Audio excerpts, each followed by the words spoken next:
how does it help you show up in the rest of your life? How does it help you show up for that tempo run that might be 3 days after your long run? How are you recovering after your efforts? It's one of those bricks that you can just keep stacking to help you recover better, so then you can push your training more and then improve your performance.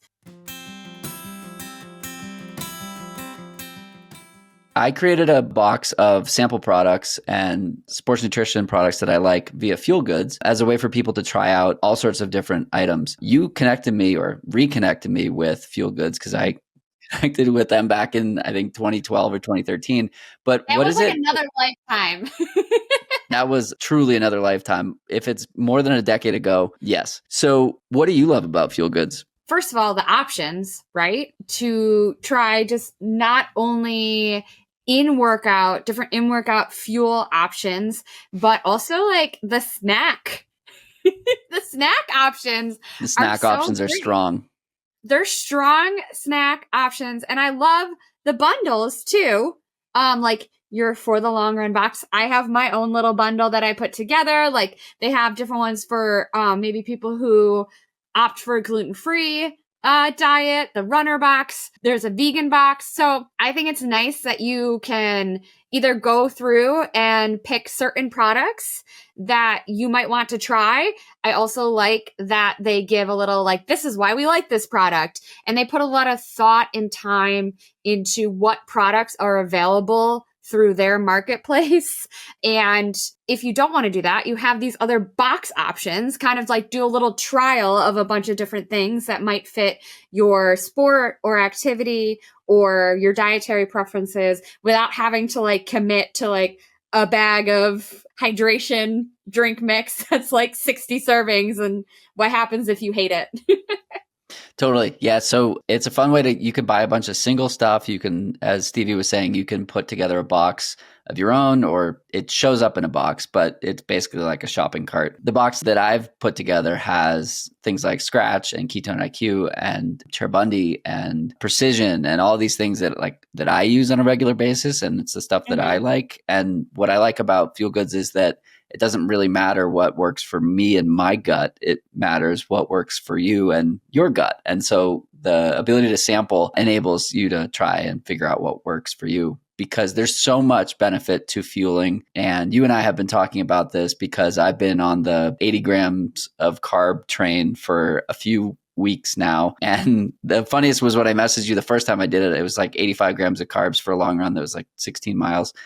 And 85 grams of carbs an hour. An hour. I was like, very and important. I messaged, and I texted you and I was like, wow, I actually don't feel like a waste of space the rest of the day. And you're like, go figure. So why is it that our bodies are responding in this way to the higher carb fueling versus what, 10 years ago, people would just take one gel every 10 miles or something like that? Yeah, I think some of it, like in the non-technical aspect of this is let's go non-technical. This is good.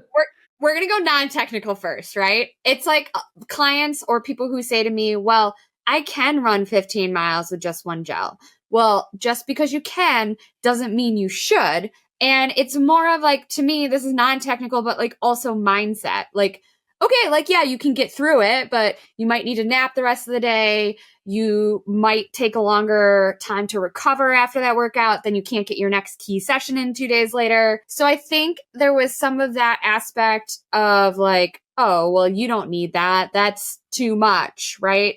Where we're now seeing with research of these higher carbohydrate numbers being beneficial, more of the mindset, or what I like to encourage people is like, okay, but what if, like John, you found 85 grams per hour. Wow, this is working really well. What if in that 60 to 90 grams of carb per hour, what if you find your sweet spot in the products that you like, where you're kind of pushing the limits, but still keeping it comfortable? You're not just trying to get to 90 and make yourself sick, but where you can then recognize like what you said, right? If you were a client, I'd be like, you had energy the rest of the day, right? And then looking not just for the performance in that workout, but how does it help you show up in the rest of your life? How does it help you show up for that tempo run that might be 3 days after your long run? How are you recovering after your efforts? It's one of those bricks that you can just keep stacking to help you recover better so then you can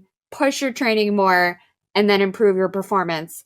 And in that time, like the science has shown us, when we have multiple carbohydrate sources, you can kind of break that barrier of over like 60 grams per hour used to be like kind of the top range there, because your body is going to metabolize those different types of carbohydrates slightly differently. So I think about it like if you only have one expressway into a city, right? Like if you keep trying to put Congestion cars, pricing in New York. Yep.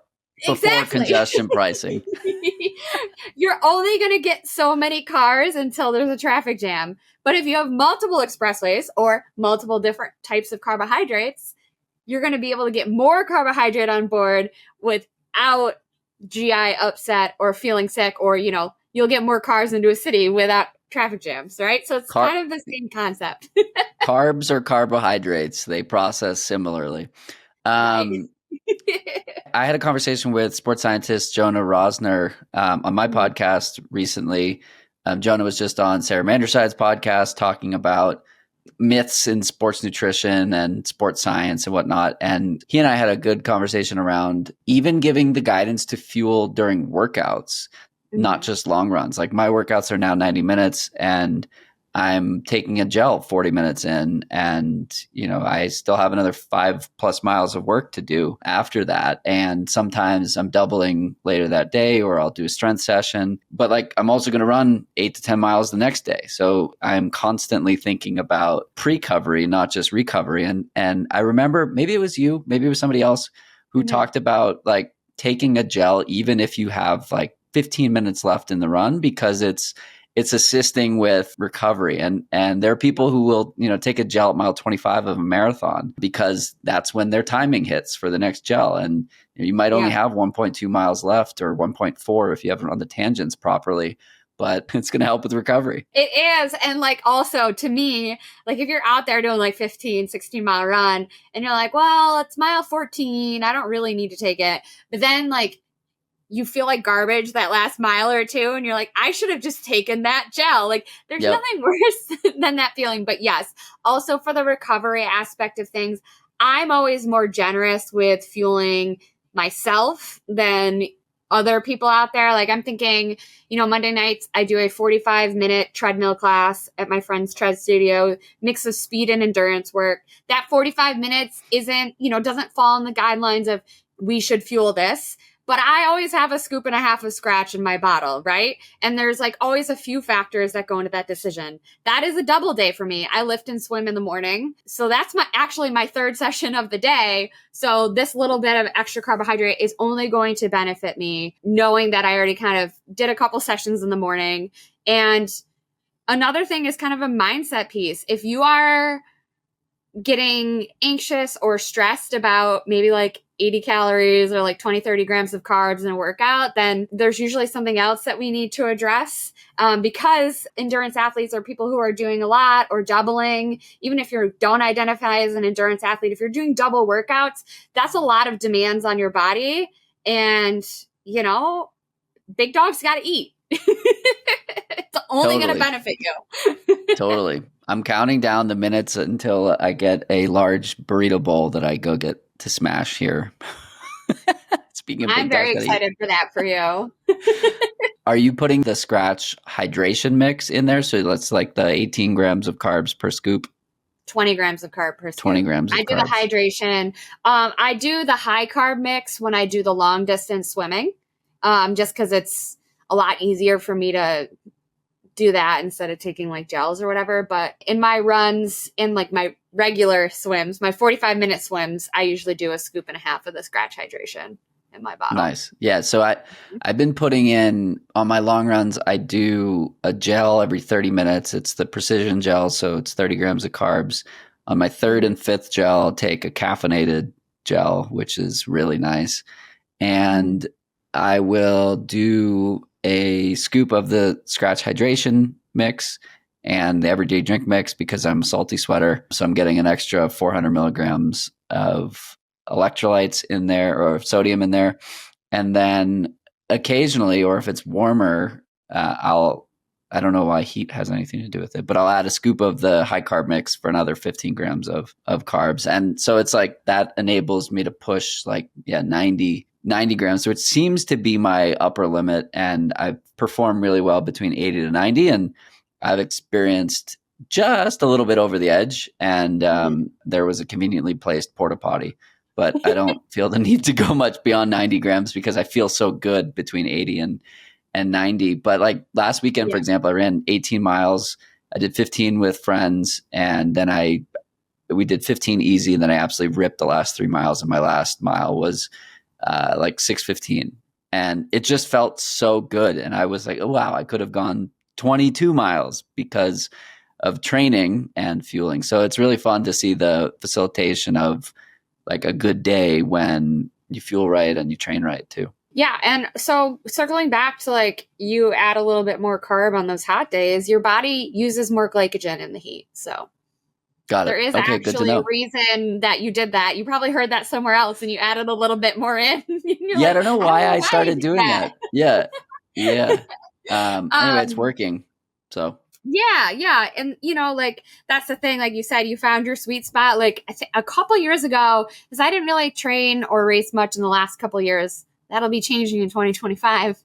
Look out. I was playing around with like 85 grams of carb per hour. And I was just like, you know what? This is a little bit too much. I can't take a gel every 20 minutes. This is making me feel a little sick to my stomach.